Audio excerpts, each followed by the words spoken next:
Odak noktasından mutlu akşamlar, iyi haftalar. Seçim süreci başladı. Seçimin en sıcak yayınlarından bir tanesi az önce Hodri Meydan programında 8 partinin genel sekreterleri Aytun Türkan ve Reşat Akar sunuculuğunda, moderatörlüğünde soruları yanıtladılar. Seçimi, siyaseti değerlendirdiler. İlginç bir yayın oldu son dönemde ve aslında bu seçim sürecinde gerçekleştirilen en ilginç programlardan bir tanesiydi. Tekrar da yine bu akşam ana haberden sonra yayınlanacak, hatırlatmış olalım. Biz odak noktasında ülke siyasetinin konuşmaya devam edeceğiz. Artık 7 Ocak'a kadar genellikle olağanüstü bir hal, önemli bir durum olmadıkça siyasete konuşacağız. Herkes gibi, her yerde olduğu gibi 7 Ocak'a endekslenmiş durumdayız. Kıbrıs müzakereleri, hayat pahalılığı, yükselen döviz ya da diğer sorunlar bir kenara, dediğim gibi olağanüstü bir hal olmadıkça gündem, siyaset, seçimler, yeni dönem. Hem içte ve hem dışta. Bugün çok değerli bir konuğumuz var. Uzun zamandan beri ağırlayamadığımız Cumhuriyetçi Türk Partisi milletvekili ve yine milletvekili adayı Sayın Erkut Şari ile beraberiz. Hoş geldiniz yayınımıza. Hoş bulduk. Nasılsınız? Teşekkür ederim. İyiyim, iyi olsun, daha iyi olsun diye uğraşıyoruz. Yani şimdi seçimin ya da sürece ilişkin o sıkı ya da artık defalarca sorulmuş sorulardan ziyade önce duygularınızı sormak isterim. 4,5 yıllık bir milletvekili deneyiminiz var. Bir de bakanlık var. Tarım ve Doğal Kaynaklar Bakanlığı yaptınız. Şimdi ikinci dönem için yeniden adaysınız. Geçtiğimiz cumartesi günde bir ön seçim yapıldı. Bir numarada bölgenizde şimdi seçmenin karşısına çıkacaksınız 7 Ocak'ta.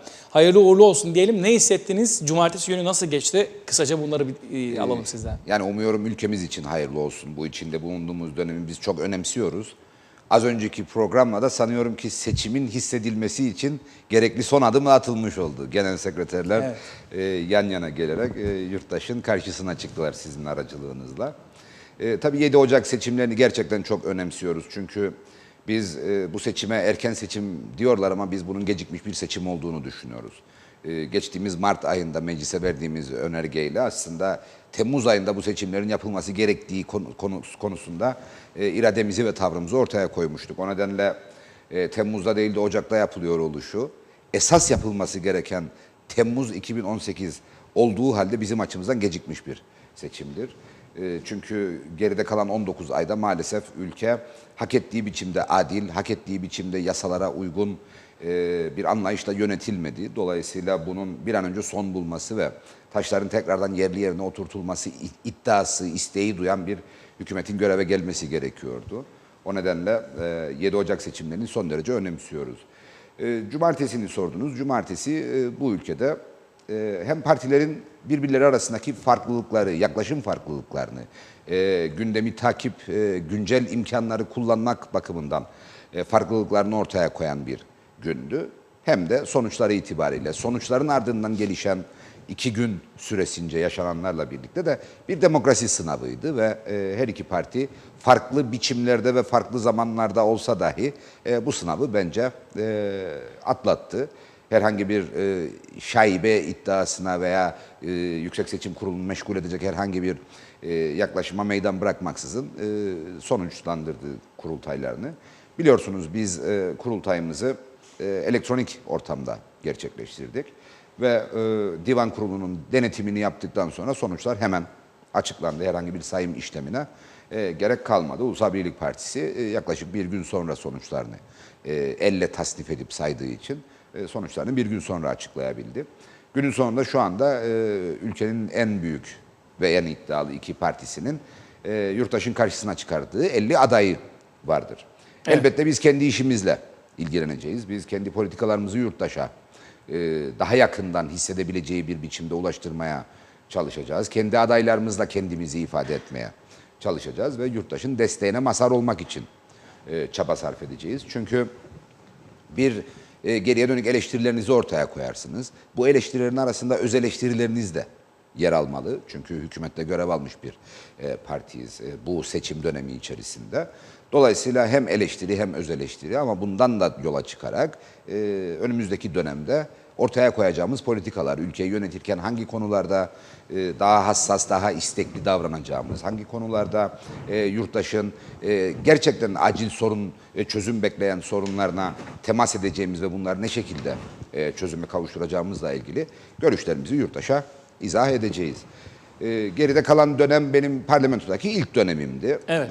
Bu dönemi kendi kriterlerim çerçevesinde başarılı bir dönem, çalışkan bir dönem her şeyden önce, ardından da başarılı bir dönem olarak niteliyorum. Çünkü hem milletvekili kapasitesiyle ele almış olmam gereken sorumlulukları ve konuları ele aldığımı düşünüyorum. Hem de kısa bir dönem sürmüş olsa dahi bakanlık sorumluluğunu üstlenerek bu konudaki performansımın da en azından izlenebilir halde olmasını sağlayacak bir imkanı bulmuş olduğumu düşünüyorum.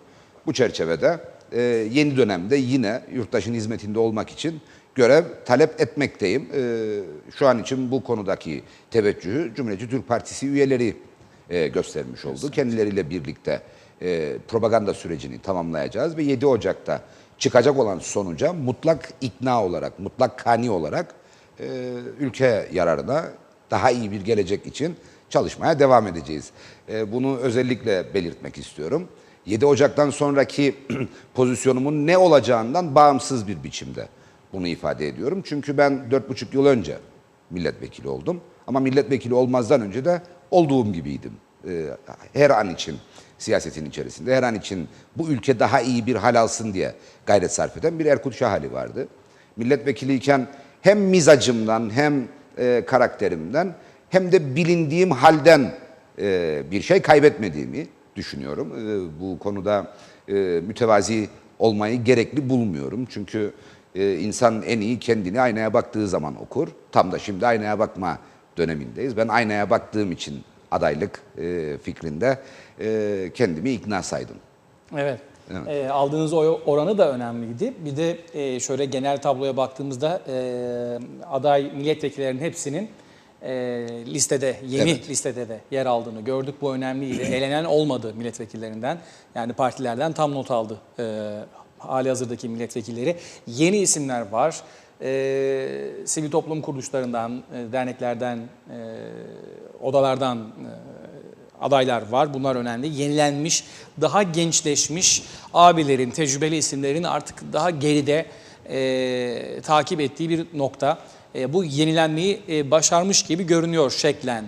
Ama bu parti programına, propaganda sürecine nasıl yansıyacak bunu da merak ediyoruz. Nasıl bir seçim süreci? Bir de bunu soralım. Çünkü biraz bilinmeyenlerle dolu bir seçim. İlkleri yaşayacağız. Doğru. Yani çarşaf listede ya da tek merkezden oyların dağıtılacağı bir seçim sistemi var. 3 farklı oy kullanma seçeneği söz konusu. Yeni partiler var. Partinizden ayrılıp başka partilere katılımlar var. Dışarıdan içeriden muhalefet var. Bir de yani kısa süreli demeyeceğim ama iki partide de, daha doğrusu iki koalisyon içerisinde de bulunmuş bir partiniz var. Son dönem olmasa da 2 dönem 4,5 yıl içerisinde iktidarda, koalisyon ortağıyla beraber iktidarda bulunma durumu vardı. Bu da tabii ki göz önüne alındığında tüm partilerle beraber olmak üzere sizin partiniz için de soru işaretleri var pek çok konuda. Siz nasıl görüyorsunuz? Sürprizler olur mu? Yaşanabilir mi? Ne gibi sürprizler beklersiniz? Yani şunu ifade etmek lazım. Tabii seçim sisteminin doğuracağı sonuçlar bakımından bir farklılık söz konusu değil. Yani parlamentoda kimin hangi partinin ne oranda temsil edileceğine ilişkin aritmetik eskiden olduğu gibidir. Dolayısıyla partilerin aldığı oyların aday sayısına bölünmesiyle kimlerin kaç tane milletvekili çıkaracağı saptanacak. Dolayısıyla oy oranına bağlı parlamentodaki varlık hesabında bir değişiklik yok. Ama oy oranının ne şekilde oluşacağı konusunda bir farklılaşma söz konusu. Bu da seçimi bizim açımızdan bir ilk seçim haline getiriyor. Çünkü seçim yasamızda önemli bir değişikliği gerçekleştirmiş bulunuyoruz. Eskiden ilçe bazında meydana gelen oylama şimdi ülke bazında meydana geliyor. Seçim sistemiyle ilgili belli başlı kuşkular vardır. Acaba yurttaş başarabilecek mi, seçmen başarabilecek mi oy vermeyi? O nedenle bu başlangıcı özellikle tercih ediyorum. Eskiden nasılsa aslında öyle oy verilecek. Sadece eskiden ilçe bazında seçmenin tabi olduğu kurallar şu anda ülke bazında geçerlidir. O nedenle hangi ilçeden olduğuna bakmaksızın seçmenin eskiden kaç aday için oy kullanıyorsaydı şu anda bunu 50 aday üzerinden okuduğunda hiçbir sıkıntıyla karşılaşmayacaktır diye düşünüyorum. Siyasi partiler yasasında yapılmış olan bir değişiklik vardır. Cinsiyet kotası hayatımıza girdi. Kotalar biliyorsunuz toplumsal cinsiyet eşitliğinin sağlandığı noktaya kadar bir tedbir olarak, bir cazibe açısından, bir istek yaratma açısından başvurulan yöntemlerdir. O eşitliğin kanıksandığını hissettiği noktada ülkeler bu kotalara gerek kalmaz, belki de kaldırırlar. Bizim açımızdan son derece önemli bir gelişmedir bu. Çünkü Cumhuriyetçi Türk Partisi parti kurullarında zaten kota uygulayan bir partiydi. %10'la başlayan, ardından %30'a çıkarılan, şu anda %40 geçerli olan bir kota uygulaması Cumhuriyetçi Türk Partisi'nin tüzüğünde zaten mevcuttur. Siyasi partiler yasasında da bunu ve seçim yasasında elbette %30'luk bir orana sabitleyerek aslında toplumsal cinsiyet eşitliğinin siyasi alanda sağlanabilmesi bakımından da çok önemli bir adım atıldı. Bunu Cumhuriyetçi Türk Partisi'ne mal etmiyorum tek başına. Çünkü bu meclisin oy birliğiyle kabul ettiği bir değişiklikti. Dolayısıyla bundan hiçbir milletvekilinin ki adaylık hakkı elde edememiş milletvekili arkadaşımız vardır kota uygulaması nedeniyle, ama bu kota uygulaması onun da oyuyla yürürlüğe giren bir uygulamaydı. Nitekim bugünkü sohbetimizde bu konuda herhangi bir şikayetinin olmadığını da birebir ben gözlememiş durumdayım. Dolayısıyla hem seçim sistemi hem siyasi partiler yasasındaki değişiklik nedeniyle ilk kez yaşayacağımız bir deneyim olacak. Bu deneyimin öyle zannediyorum ki parlamentodaki parlamenter kalitesini, milletvekili kalitesini artırmasına dönük bir beklenti söz konusudur. Uyarmak isterim, bu kendiliğinden olacak bir durum değildir. Seçmenin oy verme hakkına sahip olduğu her bir milletvekili adayını mutlaka yakından tanımak için gayret içinde olmasına ihtiyaç vardır. Çünkü coğrafyayı bir tarafa bırakıp da sadece sayılar üzerinden hareket edersek, nüfus çok son derece küçük büyük ülkelere göre, milletvekili sayısı ona bağlı olarak oldukça az. Dolayısıyla her bir seçmen hangi partiye oy verme niyeti varsa o partinin adaylarını teker teker tanımak şansına sahip olacak. Önümüzde bu açıdan yeterli bir süre vardır. Her gün bir tanesini tanımış olsa oy verme gününe kadar bütününü yakından tanımış olur diye düşünüyorum. Önümüzde kalan süreyi hesaba kattığımızda.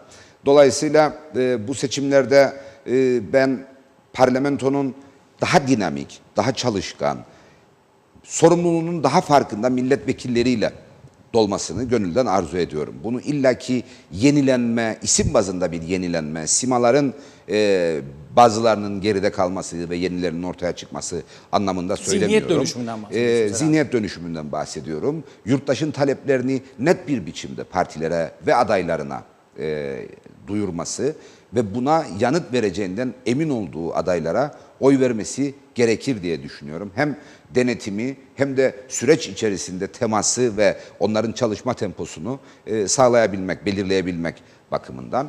Bu başarıldığı noktada öyle zannediyorum ki çok daha işlevsel ve itibarı tekrardan kazanılmış bir meclise sahip olabileceğiz. Çünkü bizim maalesef son birkaç seçim dönemi boyunca yaşadığımız temel sıkıntı siyasette giderek güven bunalımının artması, itibar erozyonunun tahammül sınırlarının ötesine geçmiş olması ve her seçimin ardından, hemen ardından ama tüm milletvekillerinin lekeli, kirli, karalanmış bir vaziyete düşürülmesi, her bir partinin suçlanarak aslında olmaması gereken şeymiş gibi gösterilmeye çalışılması ve özünde demokrasinin sanki iyi bir şey değilmiş gibi anlatılması sorununu yaşıyoruz. Bizler de yaşadık.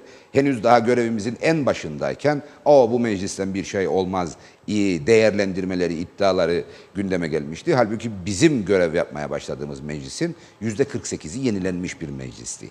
İsim bazında bir yenilenmeydi bu. 23 milletvekili ilk kez parlamentoya girme hakkını elde etmişti. Dolayısıyla böylesine radikal bir değişikliğe rağmen siyasete genel bakış açısı, siyasi partilere genel bakış açısı, oradaki isimlerin gerçekten kapasitesinin anlaşılmasına zaman tanımadan bütünün içerisinde bir unsur haline almasına yol açmıştı değerlendirmeler bakımından. Bu isabetli değildir. Demokratik bir toplum olan Kuzey Kıbrıs Türk Cumhuriyeti'nin demokrasiyle yönetilen bir ülke olmak gibi bir zorunluluğu vardır, sorumluluğu vardır. Aksi çok daha felaket ve gayri insani bir durumun ortaya çıkmasına yol açar. Dolayısıyla biz demokrasiyi siyasal partilerden, siyasal partilerin gösterdiği adaylar vasıtasıyla meclisten ve diğer kurumlarımızdan sakınmamalıyız ve o yapılanmayı mutlaka işlevsel halde tutmak durumundayız diye düşünüyorum. Tabii ilk kez yurttaşın karşısına çıkıp destek talep edecek partiler açısından bu propaganda bir miktar fırsat ifadesi gibi görülebilir. Ama unutulmamalı ki Kıbrıs Türk halkı politik de bir halktır. Dolayısıyla politikayla çok haşır neşirdir ve geçmişte farklı partilerle angajmanı olan unsurlar şimdi yeni partilerde veya diğer partilerde bir biçimde ya aday pozisyonundadır ya yönetici pozisyonundadır. Dolayısıyla partilerin ilkesel bütünlüğünü, politika bütünlüğünü sağlaması ve yurttaşın karşısına onlarla çıkması çok daha doğrudur. Yoksa politikada simgeleşmiş isimlerle kendilerine yer aramak, yer edinmeye çalışmak doğrusu hiçbir partiye gerçek anlamda bir kazanım sağlamaz diye düşünüyorum. Evet, peki hayırlı olsun bu süreçte. Neleri göreceğiz ama tek başına iktidar herkese sorulur. Tabii ki her siyasi parti, ben de milletvekili adayı olsaydım birisi bana bunu da sorsaydı tabii ki tek başına iktidar hedefimiz var ya da olacağız derdim ama şu anki anketler, nabız yoklamaları, kamuoyu araştırmaları vesaire tek başına iktidarın şu anda bir partiye nasip olamayacağı noktasında. Tabii ki bu seçimin neyi göstereceğini bilemiyoruz. Bu yeni seçim sistemiyle beraber aslında bazı sürprizler de doğabilir. Belki 2 parti, belki 3 parti meclise girebilir ya da çok 5-6 parti de girebilir. Bilemiyoruz, bunu öngöremiyoruz ama her ikisinde olabileceği konuşuluyor. Hal böyleyken eğer bir sandıktan yine koalisyon çıkarsa, yine mevcut 2 parti en azından Ulusal Birlik Partisi ile Cumhuriyetçi Türk Partisi acaba birbiriyle yeniden koalisyon görüşmesi yapmak durumunda kalır mı gibi sorular da akıllara geliyor. Biz bir önceki dönemde bir gazeteci olarak ben de Ulusal Birlik Partisi, Cumhuriyetçi Türk Partisi hükümetine çok şey atfetmiştim, çok şey beklemiştim. Hatta artık 2 partide bazı klasikleşmiş söylemlerini bir kenara bırakıp ülkeye hizmet için konsensusla adım atar dedik ama bu uzun sürmedi. Bu hayal zaten çok da başarılı olamadı ne yazık ki. Öyle takdir ediliyor vatandaş tarafından. Ardından 2 hükümet daha gördük. Geldiğimiz nokta bu. Vatandaş siyasete güveni artık tartışmaya bir kenara bıraktı. Bu sistemin bir şey üretemediğini konuşmaya başladı. Şimdi seçimden sonra ne olur? Gerçekten gündeme gelir mi bilmiyorum ama koalisyon modelleri üzerinde konuşmaya başlayabiliriz. Belki çok küçük bir ihtimal gibi görünüyor ama bir Almanya örneği tekrar burada da şu anda gündeme gelebilir. Yani bir seçimden çıkıp tekrar bir seçime gitmek durumunda da kalabiliriz. Hal böyle iken şimdi yenilenmiş yüzler, yeni seçim sistemi, vatandaş yine gidip oyunu kullanacak ama sandıktan eğer tek başına iktidar çıkmazsa ne olacak? Yine koalisyon ki zaten tek başına iktidarlarda da çok memnun değildi vatandaş ama ne getirir ne götürür bunu konuşmaya başladık. Siz kendi partiniz adına neleri söyleyebilirsiniz bu konuda? Tabii yani az önce seçim sisteminden bahsettik. Bizim seçim sistemimiz tek başına iktidarı bir miktarda şansla birlikte mümkün kılar. Anımsayacaksınız. Cumhuriyetçi Türk Partisi 2005 yılında %45 oy almıştı ama milletvekili sayısı olarak 25'te kalmıştı. Ardından gerçekleşen 2009 seçiminde Ulusal Birlik Partisi daha az oyla tek başına iktidar şansını elde edebilmişti. Dolayısıyla sistem tek başına iktidara gelebilecek bir partiye çok fazla meydan bırakmıyor aslında. Eğer şans faktörü devredeyse yani meclise giremeyen partilerin almış oldukları oy oranları veya eski sistemde bölgeler arasındaki oy farklılıkları bu sonucu bir miktar etkiliyordu ama sistem kendi içinde şu anda tek başına iktidarı çok çok kolay bir ihtimal olarak ortaya çıkarmıyor. Dolayısıyla an itibarıyla söylediğiniz doğru kabul edilebilir. Ama tek başına iktidar veya koalisyon seçeneğinden daha çok partilerin bu ülke için ne dilediği, ne istediğidir aslında. Cumhuriyetçi Türk Partisi'nin yönetici kadrosunun bir mensubu olarak da şunu net olarak ifade edebilirim ki biz herhangi bir partiyi kategorik olarak dışlama veya mutlak surette ortağımızmış gibi, müstakbel ortağımızmış gibi gösterme durumunda değiliz şu anda. Çünkü yurttaşın takdirinin sonucunda şekillenecek bir meclis aritmetiği içerisinde ancak bunlar konuşulacak. Evet. Ama arzumuzun ne olduğunu sorarsanız şu an için net bir biçimde ifade ediyoruz ki Cumhuriyetçi Türk Partisi hükümeti kuran parti olacak. Cumhuriyetçi Türk Partisi Genel Başkanı bu ülkenin başbakanı olacak 7 Ocak'tan sonra. Bu bir hedef değildir, bu bir iddiadır ve bu iddianın gerçekleşmesiyle ilgili de çok ciddi bulgularımız ve buna bağlı olarak da çalışmalarımız söz konusudur. Ancak şöyle bir değerlendirme yapmak lazım. çok net bir biçimde ifade ettiniz. Siz şu anda mecliste bulunan her iki partiyle de, yani hem Demokrat Parti ile hem Ulusal Birlik Partisi ile 2013 yılından sonra koalisyon denemeleriniz oldu. Dolayısıyla onları bir miktar tanıyorsunuz dediniz. Fazlasıyla tanıyoruz aslında. Özellikle Demokrat Parti ile geçmiş seçim dönemlerinde de koalisyon ortaklığımız söz konusu olmuştu. Bu 19 aylık hükümet deneyimlerine baktığımızda bu iki partinin koalisyonunda ülkede nelerin nasıl yapıldığına ilişkin aslında bizim geçmiş iktidarlar, geçmiş hükümet dönemlerimizde neleri neden yapamadığımızın cevabı da ortaya çıkar. Çünkü bu iki partinin de bir araya geldikleri zaman sahip oldukları gerçek konsantrasyonun ne olduğu ve ülkeyi nasıl bir anlayışla yönetme niyetinde oldukları çok net bir biçimde ortaya çıkıyor diye değerlendiriyorum. Örneğin biz bu ülkede yasalara uygun bir yönetim anlayışının kurumsallaşması üzerinde duruyoruz. Yurttaşlar arası eşitsizliğin ortadan kaldırılmasına ilişkin kararlı bir iradenin, kararlı bir yönetim yaklaşımının geliştirilmesi üzerinde duruyoruz. Yapacağımız tüm mevzuat çalışmalarında yasa değişiklikleriyle alakalı mevcut sistem içerisindeki anomalilerin giderilmesi ve bu ülkenin normalleşmesi, çağdaş demokratik ülkelerdeki sisteme sahip olmasıyla ilgili çaba sarf ediyoruz. Halbuki Ulusal Birlik Partisi ile örneğin 9 ay gibi kısa bir zaman süren ortaklığımızda bu konuda sürekli bir didişme söz konusu olduydu. İşte gayri adil uygulamaların sonlandırılması kaygısı bir taraftan, o gayri adil uygulamaların siyasi avantaj yaratacak bir şekilde devamıyla ilgili ısrar bir diğer taraftan. Ve nitekim işte Türkiye ile ekonomik ve işbirliği protokolünün imzalanmamış olması veya suyla alakalı uluslararası anlaşmanın sonuçlandırılmasıyla ilgili müzakerelerin onların tahammül sınırlarını aşan bir zamana yayılmış olması hükümeti bozmak için bir gerekçe haline geldi. Halbuki esas gerekçe tam da bizim dediğimiz gibi işte bizim demokratik olalım, adil olalım, şeffaf olalım, yurttaş menfaatini gözeten bir anlayışla hizmet üretelim iddiamız karşısında onların bunu biraz da romantik bulduğuyla ilgili değerlendirmelerin sonucunda yaşanan bir değişim söz konusuydu. Çünkü örneğin ekonomik işbirliği protokolü imzalanmamıştı Türkiye ile henüz biz Ulusal Birlik Partisi ile hükümetteyken. Ulusal Birlik Partisi Demokrat Parti ile hükümeti kurdu, hemen ardından o protokolü imzaladı. O protokolün içindekileri önemsediği için mi imzalamıştı? O protokolün içindekilerin Kıbrıs Türk halkının yararına hemen ele alınması gereken, acilen ele alınması gereken çok önemli konular olduğu için mi imzalamıştı? Hayır, imzalamamıştı. O nedenle, o gerekçeyle imzalamamıştı. O protokolün imzalanması Türkiye'nin buraya aktaracağı kaynağın serbest kalmasının yolunu açıyordu. Dolayısıyla o protokol hemen imzalandı. Ardından da o protokolün içinde ne yazdığına hükümet bir daha dönüp bakmadı. Dolayısıyla Türkiye'yi bir kez daha aslında kandırdığını zanneden bir anlayışla ülke 19 aydır yönetilmektedir. Ve şimdi hesap günü yaklaşıyor. Çünkü 2018 yılının işte ilk çeyreğinin hemen ardından başlayacak. Yani 2019-2021 ekonomi protokolüyle ilgili çalışmalar başlayacak. Ve o noktada elbette Türkiye 2016-2018 protokolünü masaya koyacak ve her kimse o günkü muhatabı, bu illaki bugünkü muhataplar olmasına gerek yoktur. Çünkü devletin devamlılığı ilkesinden şu alanlarda şöyle taahhütleriniz vardı. Bunların hiçbiri gerçekleşmedi. O zaman gelin bakalım bir daha bu muhasebeyi ve muhakemesini yapalım diyecekler. Şimdi hal böyle olunca bu partilerle hükümet kurma konusunda istekli misiniz diye sorarsanız en azından güven açısından çok ciddi bir bunalım içerisinde olduğumuzu söylemek durumundayım. O nedenle bizim hedefimizde evet hükümeti kuran parti olmak ama hükümete gelmek için değil, iktidar olmak için.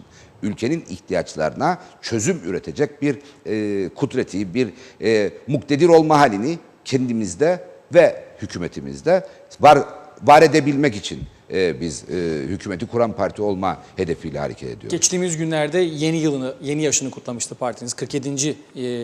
Yanılıyorsam. Bir yıl önce. Yani 27 Aralık'tır bizim partimizin doğum günü.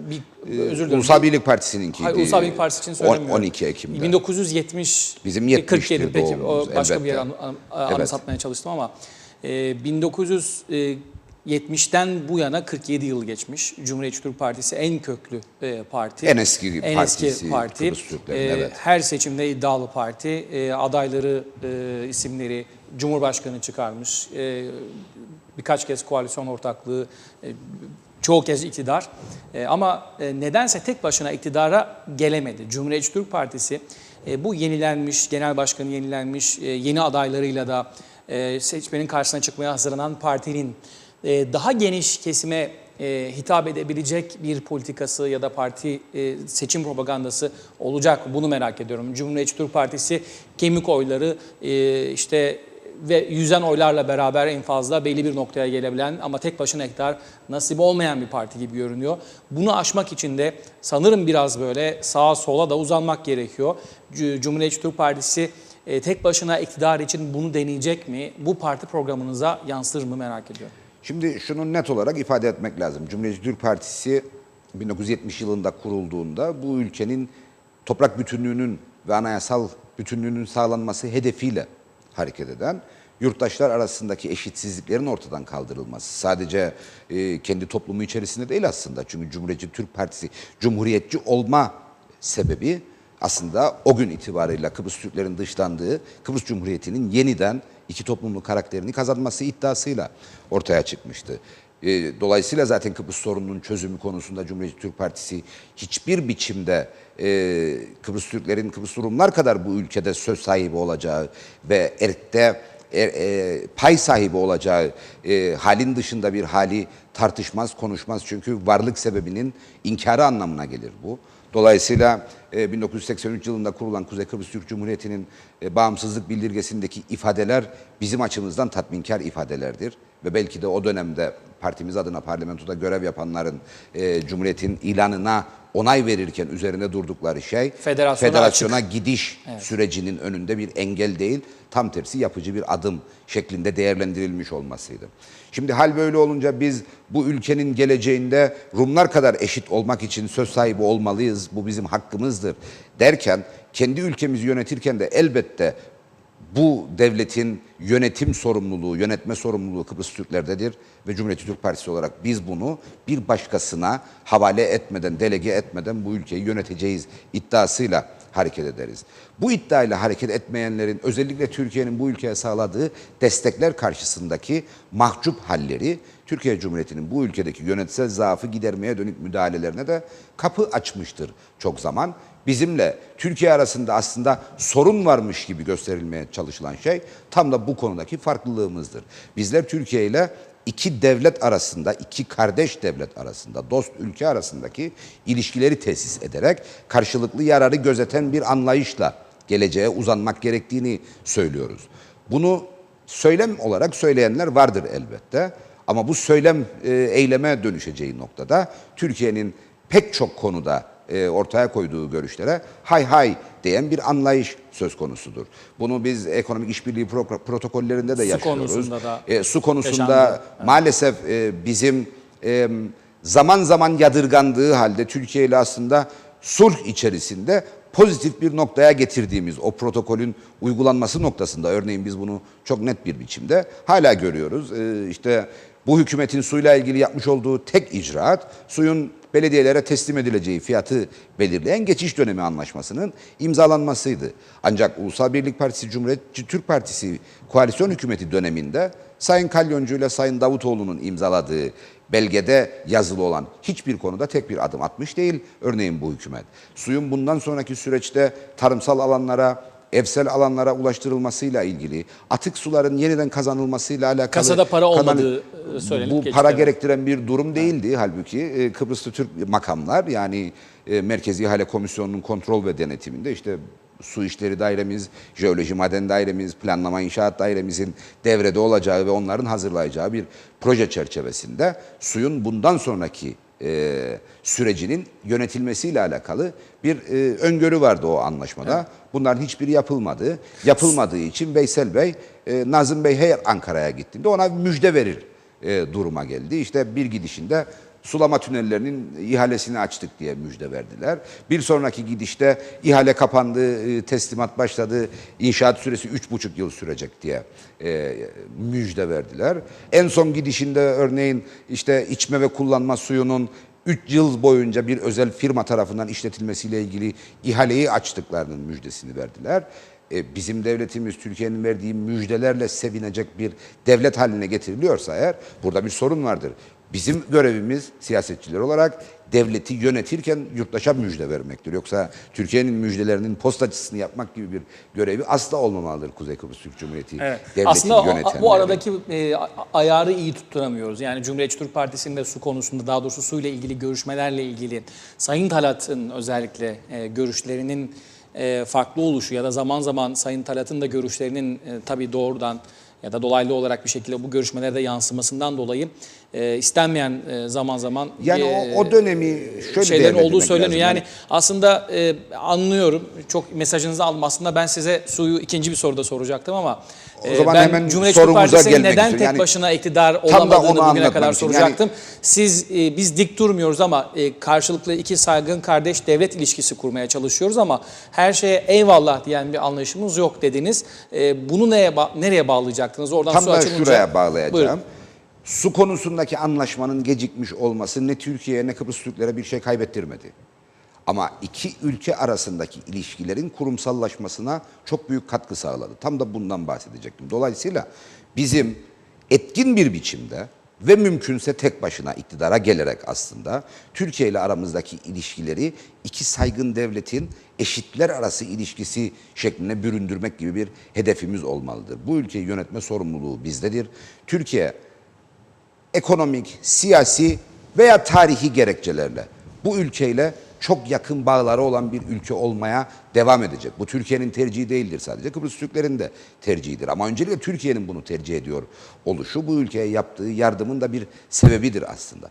Dolayısıyla ayrıca Kıbrıs Cumhuriyeti'nden kaynaklanan garantörlük sıfatı elbette Türkiye'nin bu ülkeye herhangi bir ülkeymiş gibi davranmasını mümkün kılmaz. Yani buraya özel bir ihtimam göstermesi gerekir. Hal böyleyken bu ülkeyi yönetme iddiası basite indirgenmemeli. Bu ülkeyi yönetmek için politika üretmeli, proje üretmeli. Bu projeleri uygulayabilecek donanıma sahip bir kamu hizmeti altyapısı geliştirmeli. Siz bunları vaat ederken neden tek başına iktidar gerçekleşemeden? Oraya gelirsek. Tam da o noktaya geleyim. Örneğin kamu hizmetinden bahsettim. Bu ülkenin kamu hizmeti sunan birimlerinin günün koşullarına uyarlanması meselesi. Mevcut yasalarla bunun olmasına imkan yoktur. Çünkü mevcut yasalarımız ve sahip olduğumuz envanter maalesef yekpare bir envanter değildir. İşte bugün mecliste geçirdiğimiz geçicilerin kadrolanmasıyla ilgili anayasaya aykırı olduğu biline biline geçirilmiş ve boş yere umut tacirliği yapılan, kamuda çalışan geçici memurları yaralayan yasada olduğu gibi. Bizde Kıbrıs Türk Hava Yolları'nın eski çalışanları devlette kamu hizmeti görmekte. ETİ'nin çalışanları kamuda hizmet vermekte. Geçici personelimiz var, sözleşmelilerimiz var, işçilerimiz var ve asıl ve sürekli görevlere atanmış kamu görevlilerimiz vardır.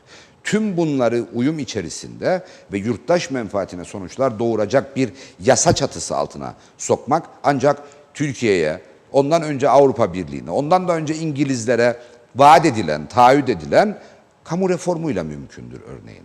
Ve geriye dönüp bakarsanız son 5 hükümetin programında kamu reformunun gerçekleştirileceği yazılıdır. 2006 yılında ilk kez Demokrat Parti ile Cumhuriyetçi Türk Partisi hükümetteyken kamu görevlileri yasasının değiştirilmesi İngilizlerin desteğiyle gündeme geldi. Ardından İngilizler bizden umudu kesti bu konuda adım atabileceğimize ilişkin.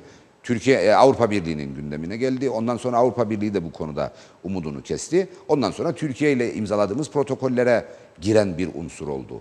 Şimdi bunu İngilizler istedi, Avrupa Birliği istedi, Türkiye istedi de onun için mi yazdık biz ikili anlaşmalara? Hayır. Kıbrıs Türk halkının bu konuda gerçekten ihtiyacı vardır. Ama ne Demokrat Parti ile ne Ulusal Birlik Partisi ile bunu gerçekleştirmek maalesef mümkün olmadı.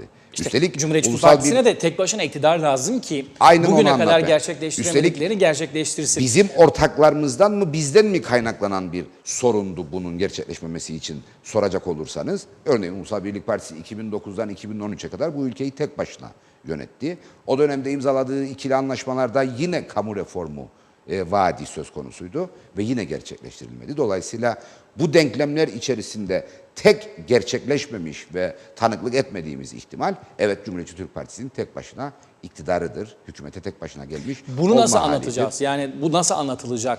Cumhuriyetçi Türk Partisi iktidara gelmedi. Gelseydi bu vaat ettikleri gerçekleşir ve olması gereken noktaya gelinirdi. Demek ki bu anlatılamadı ki Cumhuriyetçi Türk Partisi'nin 47 yıllık geçmişi içerisinde tek başına bir iktidarı yok. Evet. Bugün parti programı, daha doğrusu seçim stratejisi yazılırken ya da yazıldıysa mutlaka buna da bir yer ayrılmıştır diye düşünüyorum. Elbette, Çünkü yani bu konudaki daha iddiamız- geniş zemine eğer ulaşmadıkça bugüne kadar olmadığı gibi bundan sonra da bir tek başına iktidar şansı yok Cumhuriyetçi Türk Partisi'nin. Yani bu konuda elbette resmi propaganda süreci başlamadığı için biz ve diğer partiler bütün argümanlarını, bütün seçime yönelik argümanlarını henüz kamuoyunun bilgisine getirmiş değiller. Ama örneğin cumartesi gün takip edenler Sayın Genel Başkanımın yapmış olduğu kısa konuşmada, çünkü o gün bir kurultaydı ama maksadı çok başka bir şey olduğu için onun gösteri tarafı yok denecek kadar azdı, yani herhangi bir gösteri yoktu. Parti içi bir idari prosedürün yerine getirilmesinden ibaret bir etkinlikti cumartesi günkü. Ama Sayın Genel Başkanım orada yaptığı kısa konuşmada bu kez hükümet değil iktidardır talebimiz ve yurttaştan bunu isteyeceğiz, bunu ifade edeceğiz şeklinde aslında sahip olduğumuz vizyonu ortaya koydu. Süreç içerisinde öyle zannediyorum ki hem bizim ortaya koyacağımız propaganda etkinliği hem de yurttaştan alacağımız dönütler çerçevesinde içine gireceğimiz farklı yaklaşımlar ve aktarımlar bu konudaki hem iddiamızı çok daha belirgin hale getirecek, dolayısıyla yurttaştan talebimizi, hem de bunun gerçekleşebilme ihtimali üzerinden bir fikir yürütme şansımız olacaktır diye değerlendiriyorum. Unutulmamalı ki 12 Aralık propagandanın resmi başlangıç tarihidir ve o tarihten önce propaganda malzemeleriyle propaganda yapmak en azından Yüksek Seçim Kurulu tarafından takvim harici Peki, tutulmuştur. sizi anladık. Evet. Bu çerçevede hem bizler hem de diğer partiler öyle zannediyorum ki bu takvime bağlı kalarak hareket edecekler. Peki su konusuna dönelim. Az bir vakit kaldı ama su önemli konu. Belki daha öne çekebilirdik ama ilk programlarda artık seçim takviminin başladığı programlarda daha çok söz veriyoruz. Ben çok fazla araya girip müdahale olmak istemedim. Süremiz de zaten dar ama Tarım ve Doğal Kaynaklar Bakanlığı göreviniz noktasında çok önemli görüşmeleri yürüttünüz. O süreç öncesinde ve sonrasında da su konusuyla ilgili o dönem kamuoyuna yansıyan ama yansımadığı tarafı da bilinen, bizlerce de gazetecilerin de bildiği bazı tatsız hadiselerin de olduğunu biliyoruz. Ve suyun bir yılan hikayesine neredeyse döndüğünü gördük. Bugün de gazetemizin manşetinde hala daha suyun ulaşmadığı köyler var, sıkıntılar yaşanıyor. Su çok büyük bir nimet burada duruyor ve biz bunun için hiçbir şey yapmadık. Su ayağımıza kadar geldi, çeşmeye bağlayamıyoruz ve burada da çok ciddi işte su millileşsin mi, millileşmesin mi, şu olsun, bu olsun, böyle tabii devletten devlete ilişkiler noktasında olmasına saygı duyuyorum ama bu görüşmelerde de siz bir şey kaybetmedi iki tarafta dediniz ama suyu daha erken kullanabilirdik, tarıma daha erken planlayabilirdik bunu nasıl kullanacağımızı.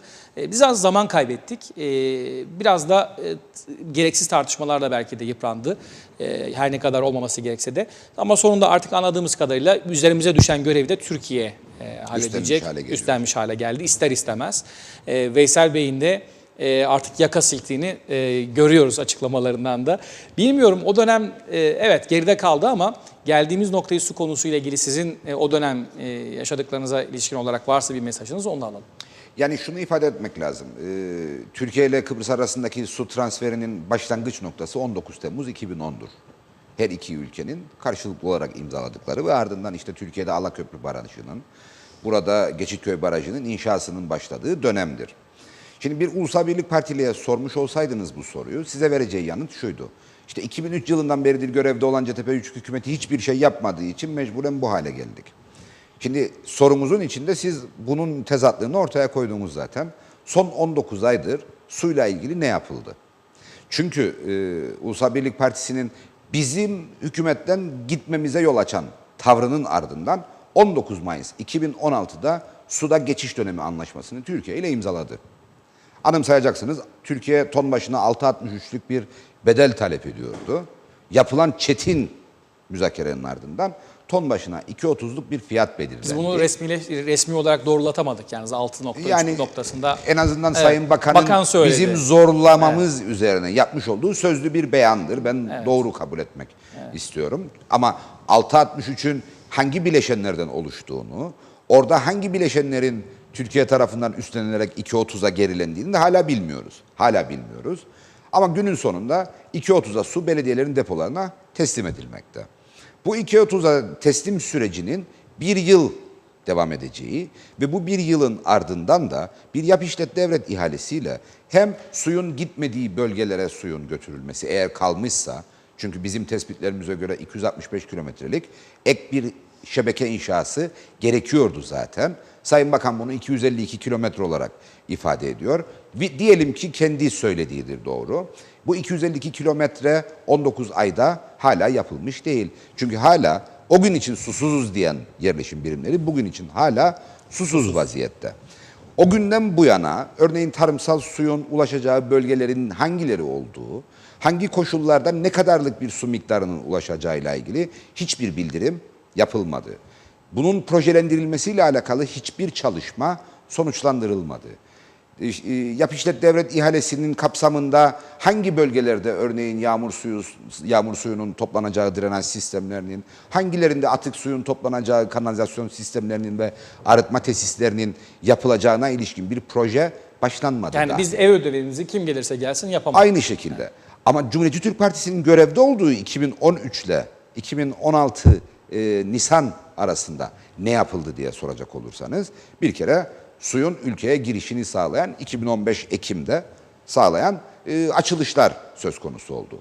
Alaköprü Barajı açıldı, su şebekeye bırakıldı ve Gecitköy'e ulaşan su göleti doldurmaya başladı. Bu arada şebeke inşası devam ediyordu. Bizim Ulusal Birlik Partisi'nin imzaladığı anlaşmada ana şebekenin geçtiği noktaların Türkiye Cumhuriyeti'ne ait topraklar değerlendirmesi göreceği yazılıyken biz oralarda geçici el koyma yöntemiyle inşaatın tamamlanması ve ardından o toprakların sahiplerine iadesiyle ilgili bir değişiklik yaptık. Bu hiç konuşulmadı. Yani bir istimlak işlemi öngörülürken aslında geçici el koyma yöntemiyle şebekenin inşası ve ardından sahiplerine mülklerinin terk edilmesiyle ilgili çok önemli bir işe imza atıldı. Ardından işte kamuoyunun o dönemde yakından takip ettiği ve sanki ülkede dünyanın sonuymuş gibi bir hava estiren su anlaşmasının imzalanmasıyla ilgili süreç ilerledi. Siz de az önce söylediğiniz yani tatsız olaylar diye ifade ettiğiniz aslında tatsız bir şey yoktu orada. Orada tatsız olan tek şey Türkiye'nin söylediğini kayıtsız şartsız kabul etmeye hazır olma haliydi. Çünkü Türkiye Kuzey Kıbrıs Türk Cumhuriyeti'nin gerçeklerini Kuzey Kıbrıs Türk Cumhuriyeti'ni yönetenler kadar iyi bilmek zorunda değildir. Yani böyle bir yükümlülüğü yoktur. Elçilikte verilen mesajlarla Ankara'da verilen mesajların örtüşmemesi gibi bazı... Yani o dönemde gereksiz belli hepsi başlı geride polemik, kaldı, evet, geride kaldı. Gereksiz belli başlı polemikler söz konusu olmuş olabilir.